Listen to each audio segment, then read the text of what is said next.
पटवारी भर्ती। इस भर्ती परीक्षा को काफी लंबे समय तक याद रखा जाएगा और अब फिलहाल के लिए तो ये भर्ती परीक्षा सरकार की तरफ से पूरी हो चुकी है और इस भर्ती परीक्षा में लगभग 2000 पद खाली रह गए हैं। पटवारी भर्ती परीक्षा के लिए चली 2 राउंड की काउंसलिंग पूरी हो चुकी है और अब इस भर्ती की कोई काउंसलिंग नहीं होगी, यानी जो पद खाली रह गए हैं उन्हें अगली परीक्षा में भरा जाएगा। अब ये अगली परीक्षा कब होगी, बस इंतजार कीजिए। भू अभिलेख आयुक्त विवेक पोरवाल ने द सूत्र से खास बातचीत में बताया कि परीक्षा के नोटिफिकेशन में ही साफ कर दिया गया था कि 2 बार ही काउंसलिंग होगी।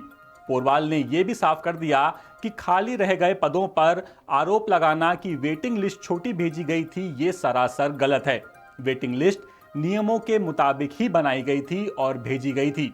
लेकिन दूसरी तरफ कई अभ्यर्थी ये आरोप लगा रहे हैं कि कई जिलों जैसे कि बैतूल, खरगोन में ये हुआ कि पहली काउंसलिंग में जिन लोगों के नाम थे, दूसरी काउंसलिंग में भी उन्हें ही शामिल कर लिया गया और जब वो लोग पहली काउंसलिंग में ही नहीं पहुंचे तो दूसरी काउंसलिंग में कैसे पहुंचते। जबकि रूल बुक के मुताबिक पहली काउंसलिंग में शामिल नहीं हुए उम्मीदवारों की जगह दूसरे उम्मीदवारों को मेरिट के हिसाब से बुलाना चाहिए था।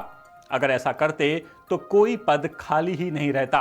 अब द सूत्र ने भी इस बारे में जानकारी लेने के लिए कर्मचारी चयन मंडल को बार बार फोन लगाया कि शायद हमारी किसी से बात हो जाए जिससे चीजें क्लियर हो सकें।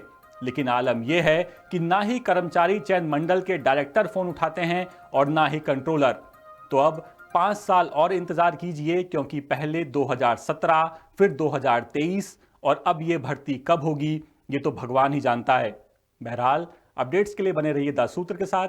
नमस्कार।